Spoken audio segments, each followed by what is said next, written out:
waiwaye ana tafiya ba dukkan mun ka gano ba, tausayi mafarin so ne ai nazari na kin duba. Ya ake da shi soyayya zuciya ta dau haske, ni ina da dan labarin so na ce ashe aha aha aha ne aha so kai ba mai saudai so duhun da kowa shiga ba sanin wuri wawa,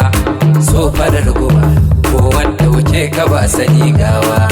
so gaban jini kai ke hana masu lafiya tsayuwa, so hakan kake san mai san wanda ban shi na makuwa, so farin kuɗi mai sa mai kai ya samu yar nasuwa,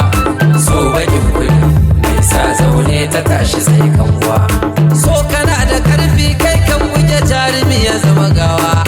so faɗar ka daɗi ɗaukan kauya majinginar kuwa, so ka so a so ka hakan mako da shi